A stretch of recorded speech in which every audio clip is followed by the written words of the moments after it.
నా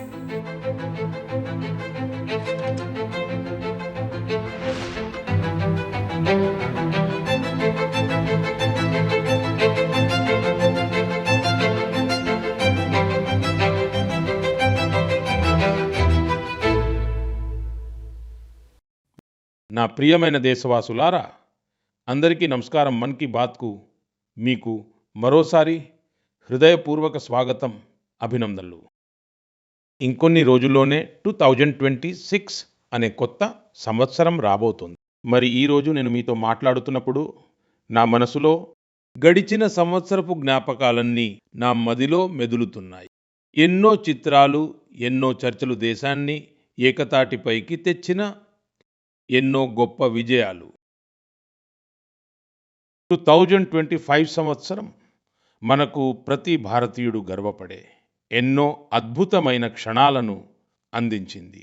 దేశ భద్రత నుండి క్రీడా మైదానాల వరకు, విజ్ఞాన ప్రయోగశాలల నుండి ప్రపంచంలోని పెద్ద వేదికల వరకు భారత్ ప్రతి చోట తన బలమైన ముద్రను వేసింది.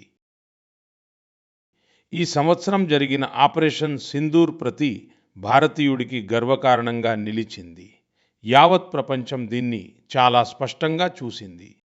నేటి భారత్ తన భద్రత విషయంలో ఎలాంటి రాజీ పడదు. ఆపరేషన్ సింధూర్ సమయంలో దేశం నలుమూలల నుండి భారతమాత పట్ల ప్రేమయు సమర్పణ భావాలతో కూడి ఎన్నో చిత్రాలు వెలుగులోకి వచ్చాయి. ప్రజలతో తమ పద్ధతిలో తమ భావాలను చక్కగా వ్యక్తం చేశారు. మిత్రులారా, ఇదే స్ఫూర్తి అప్పుడు కూడా మనకు కనిపించింది. వందే మాతరం 150 సంవత్సరాలు పూర్తి చేసుకున్న ఆ శుభ సందర్భంలో నేను మిమ్మల్ని వందే మాతరం 150తో పాటుగా మీ సందేశాలు మరియు సూచనలు పంపమని కోరాను. దేశవాసులు, ఈ ప్రచారంలో అందరూ చాలా ఉత్సాహంగా పాల్గొన్నారు. మిత్రులారా, 2025 సంవత్సరం క్రీడల పరంగా కూడా నిజంగా ఒక చిరస్మరణీయమైన సంవత్సరంగా నిలిచింది. మన పురుషుల క్రికెట్ జట్టు ఐసీసీ ఛాంపియన్స్ ట్రోఫీని గెలుచుకుంది. మహిళల క్రికెట్ తొలిసారిగా ప్రపంచ కప్ను కైవసం చేసుకుంది. భారత పుత్రికలు విమెన్స్ బ్లైండ్ టీ20 వరల్డ్ కప్ను గెలిచి చరిత్ర సృష్టించారు. ఆసియా కప్ 2020లో కూడా మన త్రివర్ణ పతాకం చాలా సగర్వంగా ఎగిరింది. ప్రపంచ స్థాయి ఛాంపియన్షిప్లో పారా అథ్లెట్లు అనేక పతకాలు గెలిచి సంకల్పం ముందు ఏ ఆటంకం నిలవదని నిరూపించారు. విజ్ఞాన మరియు అంతరిక్ష రంగంలో కూడా భారత్ ఒక పెద్ద ముందడుగు వేసింది. శుభాంశు శుక్లా ఇంటర్నేషనల్ స్పేస్ స్టేషన్కు చేరుకున్న మొదటి భారతీయుడిగా నిలిచారు. పర్యావరణ పరిరక్షణ మరియు వన్యప్రాణుల సంరక్షణకు సంబంధించిన అనేకమైన గొప్ప ప్రయత్నాలు కూడా 2025కు ఒక ప్రత్యేక గుర్తింపుగా నిలిచాం. ఇప్పుడు చిరుతల సంఖ్య కూడా 30కి పైగా పెరిగిపోయింది.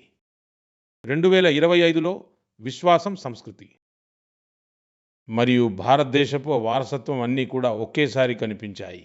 సంవత్సరం ప్రారంభంలో ప్రయాగ్రాజ్ మహాకుంభం నిర్వహణ యావత్ ప్రపంచాన్ని ఎంతగానో ఆశ్చర్యపరిచింది.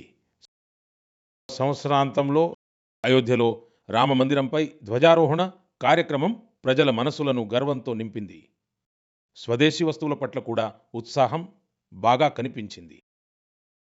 దేనిలోనైతే ఒక భారతీయుడి చెమట చుక్క ఉంటుందో, దేనిలోనైతే భారత నేల సువాసన ఉంటుందో వాటినే ప్రజలు కొనుగోలు చేస్తున్నారు. 2025 భారతదేశానికి మరింత ఆత్మవిశ్వాసాన్ని ఇచ్చింది. ఇది కూడా ఒక నిజమే. ఈ సంవత్సరంలో మనం ప్రకృతి వైపరీత్యాలను కూడా అనేక ప్రాంతాలలో ఎదుర్కోవాల్సి వచ్చింది. ఇప్పుడు మన దేశం 2026లో కొత్త ఆశలతో మరియు కొత్త సంకల్పాలతో ముందుకు సాగడానికి పూర్తిగా సిద్ధంగా ఉంది. నా ప్రియమైన దేశవాసులారా, ఈరోజు ప్రపంచం భారత్ వైపు చాలా ఆశతో చూస్తోంది. భారతదేశంపై ఈ ఆశకు అతిపెద్ద కారణం మన యువశక్తి. విజ్ఞాన రంగంలో మన విజయాలు, సరికొత్త ఇన్నోవేషన్స్, టెక్నాలజీ విస్తరణ, వీటితో ప్రపంచంలోని దేశాలు చాలా వరకు ప్రభావితమయ్యాయి. నా ప్రియమైన మిత్రులారా, భారత యువతలో ఎప్పుడు ఏదైనా కొత్తగా చేయాలనే బలమైన తపన ఉంటుంది మరియు వారు అంతే మెలకువతో కూడా ఉంటారు. నా యువ మిత్రులు నన్ను చాలాసార్లు అడుగుతుంటారు. నేషన్ బిల్డింగ్‌లో వారు తమ సహకారాన్ని ఇంకా ఎలా పెంచుకోవాలని, వారు తమ ఐడియాలను ఎలా పంచుకోవచ్చు? నా ముందు వారు తమ ఐడియాల ప్రెజెంటేషన్ ఎలా ఇవ్వగలరు అని చాలామంది మిత్రులు అడుగుతుంటారు. మన యువ మిత్రుల ఈ జిజ్ఞాసకు సమాధానం ఏమిటి అంటే, Viksit Bharat young leaders dialogue. గతేడాది దీని మొదటి ఎడిషన్ జరిగింది. ఇప్పుడు మరికొన్ని రోజుల తర్వాత దాని రెండవ ఎడిషన్ జరగబోతోంది. వచ్చే నెల 12వ తేదీన స్వామి వివేకానంద గారి జయంతి సందర్భంగా జాతీయ యువజన దినోత్సవాన్ని జరుపుకుంటారు. ఇదే రోజున యంగ్ లీడర్స్ డైలాగ్ కూడా నిర్వహించబడుతుంది. మరియు నేను కూడా ఇందులో తప్పకుండా పాల్గొంటాను. ఇందులో మన యువత ఇన్నోవేషన్, ఫిట్నెస్, స్టార్టప్ మరియు అగ్రికల్చర్ వంటి ముఖ్యమైన విషయాలపై తమ అమూల్యమైన ఐడియాలను పంచుకుంటారు. నేను ఈ కార్యక్రమం గురించి చాలా ఉత్సాహంగా ఉన్నాను. మిత్రులారా, ఇదంతా చూసి నాకు చాలా సంతోషం కలిగింది. ఈ కార్యక్రమంలో మన యువత భాగస్వామ్యం పెరుగుతోందని. కొద్ది రోజుల క్రితమే దీనికి సంబంధించిన ఒక క్విజ్ కాంపిటీషన్ జరిగింది. ఇందులో 50 లక్షల మందికి పైగా యువత పాల్గొన్నారు. ఒక వ్యాసరచన పోటీ కూడా జరిగింది. ఇందులో స్టూడెంట్స్ వివిధ అంశాలపై తమ అభిప్రాయాలను వెల్లడించారు. ఈ పోటీలో తమిళనాడు మొదటి మరియు ఆ తర్వాత ఉత్తరప్రదేశ్ రెండవ స్థానంలో నిలిచింది. మిత్రులారా, ఈరోజు దేశంలో తమ ప్రతిభను ప్రదర్శించడానికి యువతకు కొత్త అవకాశాలు లభిస్తున్నాయి. అలాంటి ఎన్నో ప్లాట్ఫామ్స్ అభివృద్ధి చెందుతున్నాయి. ఇక్కడ యువత తమ యోగ్యత మరియు ఆసక్తికి అనుగుణంగా టాలెంట్ చూపించగలరు. స్మార్ట్ ఇండియా హ్యాకథాన్ కూడా అలాంటిదే. ఒక ప్లాట్ఫామ్, ఐడియాలు యా క్షణ్గా మారే మరో మాధ్యమం ఇది. మిత్రులారా, స్మార్ట్ ఇండియా హ్యాకథాన్ 2025 ఈ నెలలోనే ముగిసింది. ఈ హ్యాకథాన్ సందర్భంగా 80కి పైగా ప్రభుత్వ విభాగాలకు చెందిన 270కి పైగా సమస్యలపై మన విద్యార్థులు పనిచేశారు. స్టూడెంట్స్ రియల్ లైఫ్ ఛాలెంజెస్కు సంబంధించిన అవి నిజ జీవితంలోని ఛాలెంజెస్కు సంబంధించినవి. ఉదాహరణకు చెప్పాలంటే ట్రాఫిక్ సమస్య. దీనికి సంబంధించి యువత స్మార్ట్ ట్రాఫిక్ మేనేజ్మెంట్కు సంబంధించిన చాలా ఆసక్తికరమైన పర్స్పెక్టివ్స్ వారు పంచుకున్నారు. ఫైనాన్షియల్ ఫ్రాడ్స్ మరియు డిజిటల్ ఎరేస్ వంటి సవాళ్లకు పరిష్కారాలపై కూడా మన యువత తమ ఐడియాలను ముందుంచారు. గ్రామాల్లో డిజిటల్ బ్యాంకింగ్ కోసం సైబర్ సెక్యూరిటీ ఫ్రేమ్వర్క్పై సూచనలు ఇచ్చారు. చాలామంది యువత అగ్రికల్చర్ సెక్టార్ సవాళ్లకు పరిష్కారాలు తెలుసుకోవడంలో నిమగ్నమై ఉన్నారు. మిత్రులారా, గత 8 సంవత్సరాలుగా స్మార్ట్ ఇండియా హ్యాకథాన్లో 13 లక్షల కంటే ఎక్కువ మంది స్టూడెంట్స్ మరియు 6,000కు పైగా ఇన్స్టిట్యూట్స్ పాల్గొన్నాయి. యువత వందలాది ప్రాబ్లమ్స్కు ఖచ్చితమైన సొల్యూషన్స్ కూడా ఇచ్చారు. ఈ రకమైన హ్యాకథాన్లను నిర్వహించడం ఎప్పటికప్పుడు జరుగుతూనే ఉంటుంది. నా యువ మిత్రులు ఈ హ్యాకథాన్లలో తప్పకుండా భాగస్వాములు కావాలని. మిత్రులారా, నేటి మన జీవితం టెక్ డ్రివెన్ అవుతోంది మరియు శతాబ్దాల పాటు వచ్చే మార్పులు, ఆ మార్పులు కొన్ని సంవత్సరాలలోనే జరగడాన్ని మనం చూస్తున్నాం. చాలాసార్లు కొంతమంది రోబోట్స్ మనుషుల్నే పూర్తిగా రీప్లేస్ చేస్తాయేమోనని భయపడుతున్నారు. ఇలాంటి మారుతున్న కాలంలో హ్యూమన్ డెవలప్మెంట్ కోసం మన మూలాలతో అనుసంధానమై ఉండటం చాలా ముఖ్యం.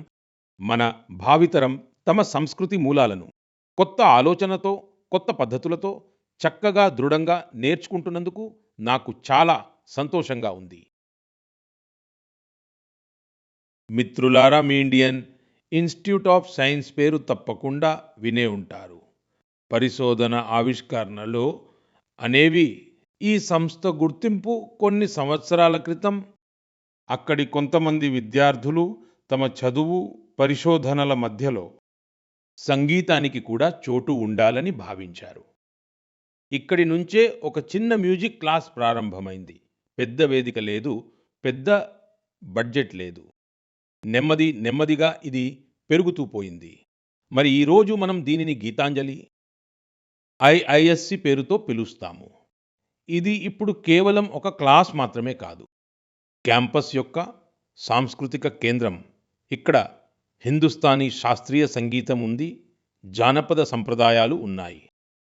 అనేక శాస్త్రీయ ప్రక్రియలు కూడా ఉన్నాయి. ఇక్కడ అందరూ కలిసి కూర్చుని సాధన చేస్తారు. ప్రొఫెసర్లు కలిసి కూర్చుంటారు. వారి కుటుంబాలు కూడా కలుస్తాయి. ఈ రోజున సుమారు 200 కంటే ఎక్కువ మంది దీనితో అనుబంధం కలిగి ఉన్నారు. విశేషం ఏమిటంటే విదేశాలకు వెళ్ళిన వారు కూడా ఆన్లైన్లో కనెక్ట్ అయ్యి ఈ గ్రూప్తో అనుబంధాన్ని కొనసాగిస్తున్నారు. మిత్రులారా, మూలాలతో అనుబంధాన్ని కొనసాగించడం కేవలం భారతదేశానికే పరిమితం కాలేదు. ప్రపంచంలోని వివిధ మూలల్లో స్థిరపడిన భారతీయులు కూడా తమ వంతు పాత్ర పోషిస్తున్నారు. ఒక ఉదాహరణ మనల్ని దేశం బయటకు తీసుకువెళ్తుంది. ఆ ప్రదేశం పేరు దుబాయ్. అక్కడ నివసించే కన్నడ కుటుంబాలు తమను తాము ఒక ముఖ్యమైన ప్రశ్న వేసుకున్నాయి.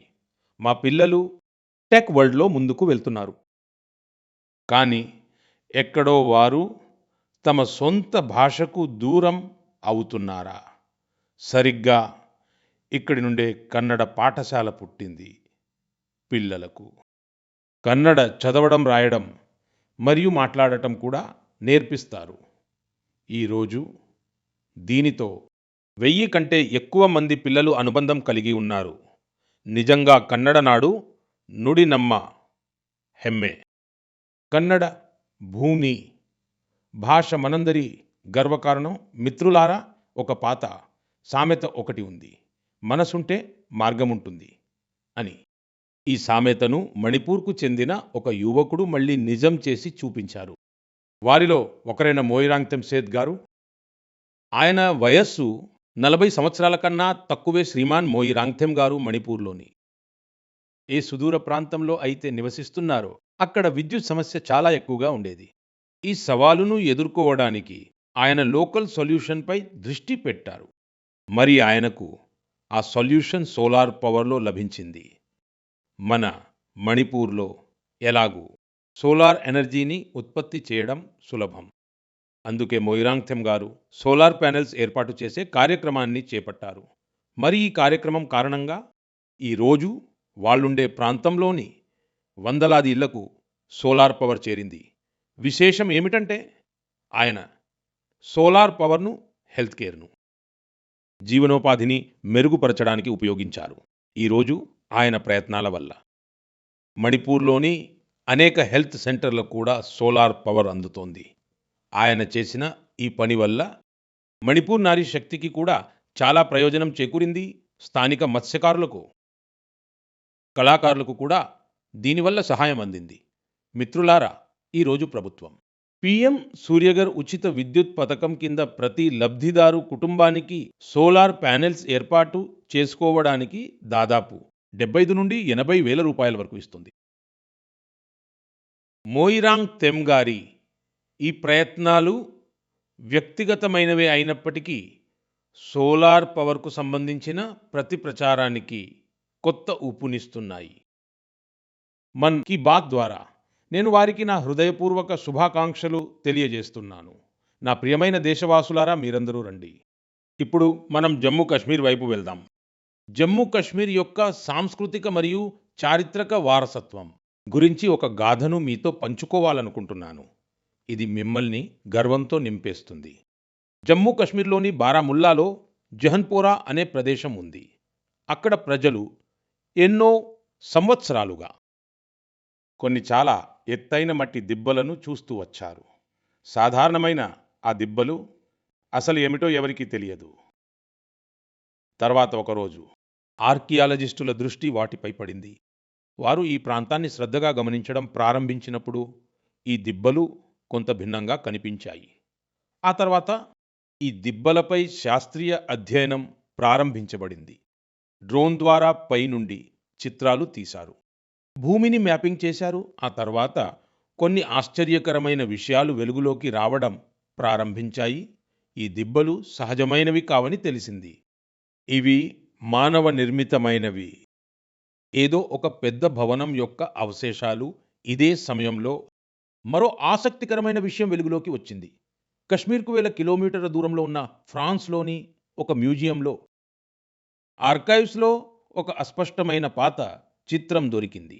బారాముల్లాకు చెందిన చిత్రంలో 3 బౌద్ధ స్తూపాలు కనిపిస్తున్నాయి.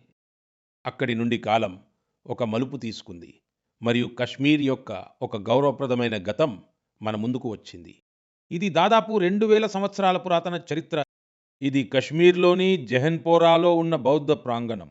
కశ్మీర్ గతం ఎలా ఉండేదో, దాని గుర్తింపు ఎంత గొప్పదో ఇది మనకు గుర్తు చేస్తుంది. నా ప్రియమైన దేశవాసులారా, ఇప్పుడు నేను మీతో భారతదేశానికి వేల కిలోమీటర్ల దూరంలో ఉన్న ఒక ప్రయత్నం గురించి మాట్లాడాలనుకుంటున్నాను. ఇది హృదయాలను హత్తుకునేది. ఫిజీలో భారతీయ భాష మరియు సంస్కృతి వ్యాప్తి కోసం ఒక ప్రశంసనీయమైన కార్యక్రమం జరుగుతోంది. అక్కడి కొత్త తరానికి తమిళ భాషతో అనుసంధానం చేయడానికి అనేక స్థాయిలలో నిరంతరం ప్రయత్నాలు జరుగుతున్నాయి. గత నెలలో ఫిజీలోని రాకీ ప్రాంతంలో అక్కడి ఒక పాఠశాలలో మొదటిసారిగా తమిళ దినోత్సవాన్ని జరుపుకున్నారు. ఆ రోజు పిల్లలకు ఒక వేదిక లభించింది. అక్కడ వారు తమ భాష పట్ల మనస్ఫూర్తిగా గర్వాన్ని వ్యక్తం చేశారు. పిల్లలు తమిళంలో కవితలు వినిపించారు, ప్రసంగాలు ఇచ్చారు మరియు తమ సంస్కృతిని పూర్తి ఆత్మవిశ్వాసంతో వేదికపై ప్రదర్శించారు. మిత్రులారా, దేశంలో కూడా తమిళ భాష ప్రచారం కోసం నిరంతరం కృషి జరుగుతోంది. కొద్ది రోజుల క్రితమే నా పార్లమెంటరీ నియోజకవర్గమైన కాశీలో 4వ కాశీ తమిళ్ సంగమం జరిగింది. ఇప్పుడు నేను మీకు ఒక ఆడియో క్లిప్ వినిపించబోతున్నాను. మీరు వినండి మరియు ఈ తమిళం మాట్లాడటానికి ప్రయత్నిస్తున్న ఈ చిన్న పిల్లలు అసలు ఎక్కడి వారో మీరు ఊహించండి. வணக்கம். பாரத அரசங்கத்தல் ஓரே பாரதம் உன்னத பாரதம் நடத்தப்பட்ட காசி தமிழ் சங்கமம் 4 தமிழ் கற்போம் நான் ரொம்ப கார்க்க உதாரணத்துக்கு ஏன் தமிழில் ಇಂಟ್ರೊಡಕ್ಷನ್ కాశీయోడు భూమిల్ నాను పాయల్ పటేల్ అరసు క్వీన్స్ ఇంటర్ కాలేజ్ కి మానవి అనేవరకం ఏను వడకం. మిత్రులారా, తమిళ భాషలో ఇంత సహజంగా తమ అభిప్రాయాన్ని వ్యక్తం చేస్తున్న ఈ పిల్లలు కాశీకి చెందినవారని మీకు తెలిస్తే ఆశ్చర్యపోతారు. వీరి మాతృభాష హిందీ, కానీ తమిళ భాష పట్ల ఉన్న అభిమానం వీరిని తమిళం నేర్చుకోవడానికి ప్రేరేపించింది. ఈ సంవత్సరం వారణాసిలో కాశీ తమిళ్ సంగమం సందర్భంగా తమిళం నేర్చుకోవడంపై ప్రత్యేక శ్రద్ధ పెట్టారు. లెర్న్ తమిళ్, తమిళ్ కర్కలం. ఈ థీమ్ కింద వారణాసిలోని 50కి పైగా పాఠశాలల్లో అనేక ప్రత్యేక ప్రచార కార్యక్రమాలు కూడా నిర్వహించడం జరిగింది. దాని యొక్క ఫలితమే ఈ ఆడియో క్లిప్లో ఇప్పుడు మనకు స్పష్టంగా వినిపిస్తోంది. ఎన్న పేరు వైష్ణవ్. நான் நிவேதிதா சிக்ஷா சதன் பாலிகா இன்டர் காலேஜ் வாரணாசி படிக்கிறேன். நான் காஷி தமிழ் கற்கலாம் 4.0 தமிழ் భాషా పిక్కవం ఇల్లువం కరేన్. ಇಂಥ ವಯಪುಕ್ಕ ಪರಾಧಾನ నరేంద్ర మోదీ అవగలేకు నాను నంటి సొలిగరేన్. మిత్రులారా, తమిళ భాష ప్రపంచంలోనే అత్యంత ప్రాచీన భాష. తమిళ సాహిత్యం కూడా అత్యంత సుసంపన్నమైనది. నేను మన్ కీ బాత్లో కాశీ తమిళ్ సంగమంలో పాల్గొనమని అభ్యర్థించాను. నాకు సంతోషంగా ఉంది, ఎందుకంటే ఈరోజు దేశంలోని ఇతర ప్రాంతాలలో కూడా పిల్లలలోనూ యువతలోనూ తమిళ భాష పట్ల కొత్త ఆకర్షణ కనిపిస్తోంది. ఇదే భాష యొక్క శక్తి. ఇదే భారతదేశ ఐక్యత. మిత్రులారా, వచ్చే నెలలో మనం దేశ 77వ గణతంత్ర దినోత్సవాన్ని జరుపుకోబోతున్నాం.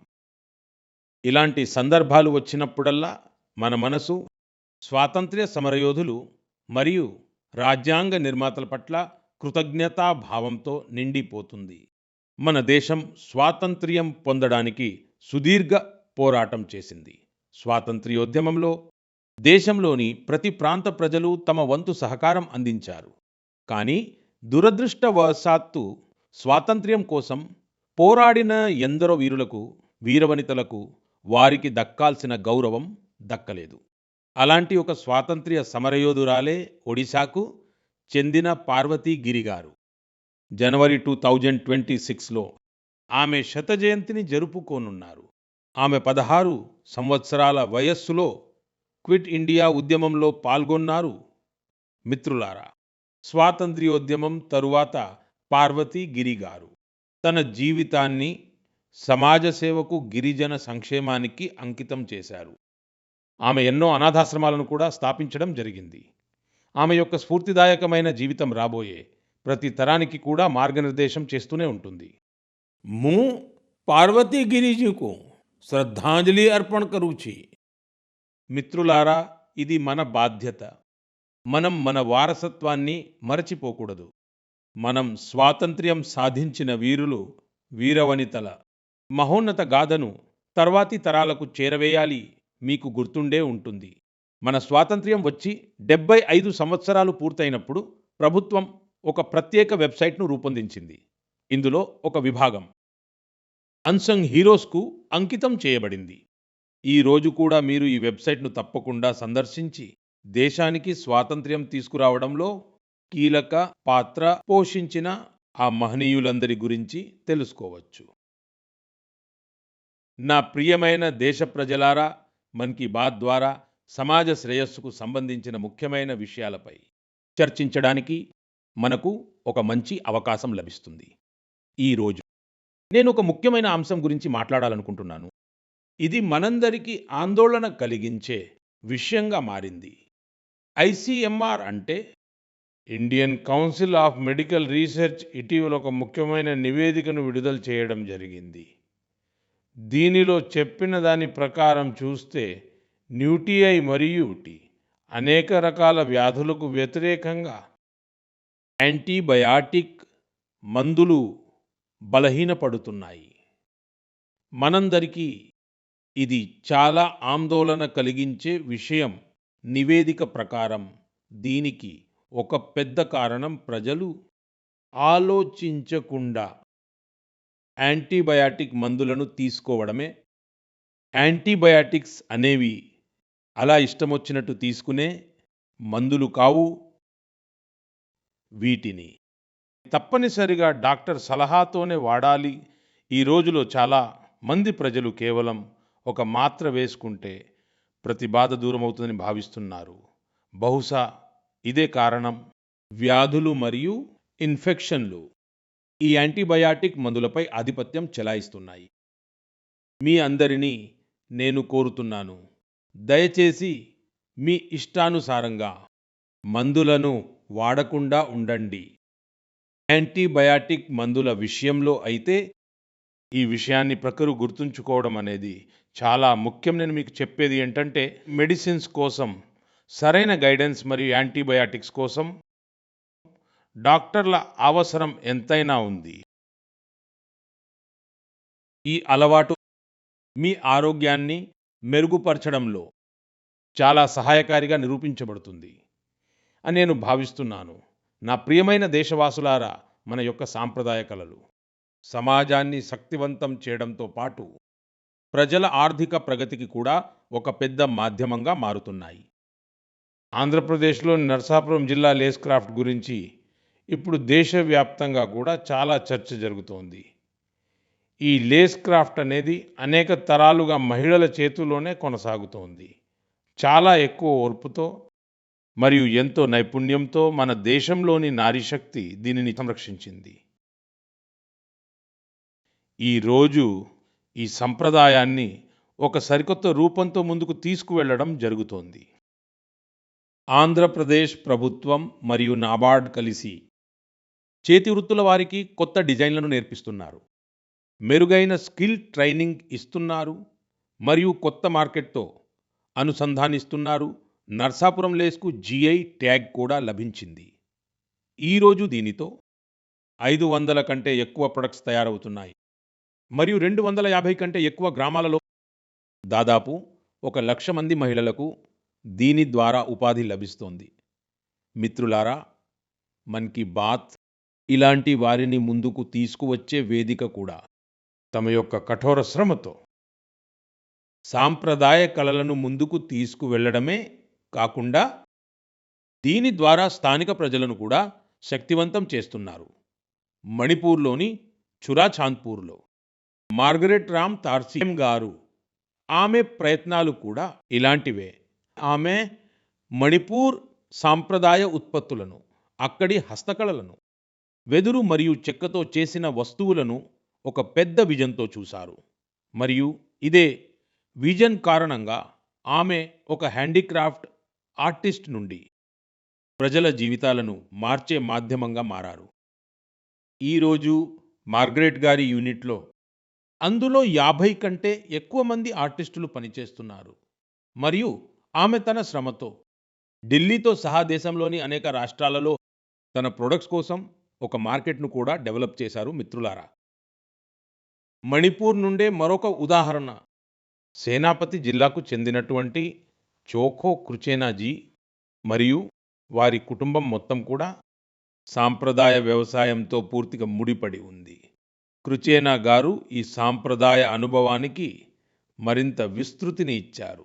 ఆమె పూల సాగును తన ప్యాషన్‌గా మార్చుకున్నారు. ఈరోజు ఆమె ఈ పని ద్వారా వేర్వేరు మార్కెట్లను కలుపుతున్నారు. మరియు తన ప్రాంతంలోని స్థానిక కమ్యూనిటీలను కూడా ఎంపవర్ చేస్తున్నారు. మిత్రులారా, ఈ ఉదాహరణ ఒక విషయానికి నిదర్శనం. సాంప్రదాయ జ్ఞానాన్ని గనుక ఆధునిక విజన్‌తో ముందుకు తీసుకువెళితే అది ఆర్థిక ప్రగతికి ఒక గొప్ప మాధ్యమంగా మారుతుంది. మీ చుట్టుపక్కల కూడా ఇలాంటి సక్సెస్ స్టోరీలు ఉంటే నాతో తప్పకుండా పంచుకోండి మిత్రులారా. మన దేశంలోని అత్యంత అందమైన విషయం ఏమిటంటే ఏడాది పొడవునా ప్రతి సమయంలోనూ దేశంలోని ఏదో ఒక ప్రాంతంలో పండుగ వాతావరణం ఉంటుంది. వేర్వేరు పర్వదినాలు, పండుగలతో పాటుగా వివిధ రాష్ట్రాల స్థానిక ఉత్సవాలు కూడా జరుగుతూ ఉంటాయి. అంటే మీరు ప్రయాణం చేయాలనుకుంటే ప్రతి సమయంలోనూ దేశంలోని ఏదో ఒక మూల తన ప్రత్యేకమైన ఉత్సవంతో ఎల్లప్పుడూ సిద్ధంగా ఉంటుంది. అలాంటిదే ఒక గొప్ప ఉత్సవమే ఈ రోజుల్లో కచ్ రన్‌లో చాలా ఘనంగా జరుగుతోంది. ఈ సంవత్సరోత్సవ కార్యక్రమం నవంబర్ 23న ప్రారంభమైంది. ఇది ఫిబ్రవరి 20 వరకు కొనసాగుతుంది. ఇక్కడ కచ్ యొక్క జానపద సంస్కృతి, జానపద సంగీతం, నృత్యం మరియు హస్తకళల వైవిధ్యం కనిపిస్తుంది. కచ్ యొక్క తెల్లని రన్ యొక్క భవ్యతను చూడటం అనేది ఒక సుఖదమైన అనుభవం. రాత్రి సమయంలో ఆ తెల్లని రన్ మీద వెన్నెల పరుచుకున్నప్పుడు అక్కడి దృశ్యం దానంతట అదే మంత్రముగ్ధులను చేస్తుంది. రణోత్సవ్‌లోని టెంట్ సిటీ అనేది చాలా ప్రాచుర్యం పొందింది గత ఒక నెల రోజుల్లో ఇప్పటి వరకు. 2 లక్షల కన్నా ఎక్కువ మంది ప్రజలు రణోత్సవ్‌లో భాగమయ్యారని అందింది వారు. మన దేశం నలుమూలల నుండే కాకుండా విదేశాల నుండి కూడా చాలా మంది ప్రజలు వచ్చారు. ఇప్పుడు అవకాశం దొరికిన ఇలాంటి ఉత్సవాలలో తప్పకుండా మీరు కూడా పాలు పంచుకోండి. మరియు భారతదేశ వైవిధ్యాన్ని పూర్తిగా ఆస్వాదించండి. మిత్రులారా, 2025లో మన్ కీ బాత్ యొక్క ఈ ఎపిసోడ్ చివరిది. ఇప్పుడు మనం 2026లో ఇలాంటి ఉత్సాహంతో, ఆత్మీయతతో మన మనసులోని మాటలను పంచుకోవడానికి మన్ కీ బాత్ కార్యక్రమంలో తప్పకుండా కలుద్దాం. కొత్త శక్తి, కొత్త విషయాలు మరియు స్ఫూర్తినిచ్చే దేశవాసుల అసంఖ్యాక గాథలతో మన్ కీ బాత్ ఎల్లప్పుడూ మనందరినీ కలుపుతుంది. ప్రతి ఒక్క నెల నాకు ఎన్నో సందేశాలు అందుతాయి. వాటిలో ప్రజలు వికసిత భారత్ గురించి తమ విజన్ను పంచుకుంటారు. ప్రజల నుండి వచ్చే సూచనలు మరియు ఈ దిశగా వారి ప్రయత్నాలను చూసి ఈ నమ్మకం మరింత బలపడుతుంది. మరియు ఈ విషయాలన్నీ నా వరకు చేరినప్పుడు వికసిత భారత్ సంకల్పం తప్పకుండా సిద్ధిస్తుందనే విశ్వాసం రోజురోజుకు బలపడుతుంది. 2026వ సంవత్సరం ఈ సంకల్ప సిద్ధి యాత్రలో ఇది ఒక ముఖ్యమైన మలుపుగా నిలవాలి. మీరు మీ కుటుంబ సభ్యులు సంతోషంగా ఉండాలని ఆకాంక్షిస్తూ ఈ ఎపిసోడ్లో సెలవు తీసుకునే ముందు నేను ఒక విషయం తప్పకుండా చెబుతాను. ఫిట్ ఇండియా మూవ్మెంట్ మీరందరూ కూడా ఫిట్గా ఉండాలి. ఈ చలికాలం వ్యాయామానికి చాలా అనువైనది. తప్పకుండా వ్యాయామం చేయండి. మీ అందరికీ నూతన సంవత్సర శుభాకాంక్షలు. వందే మాతరం.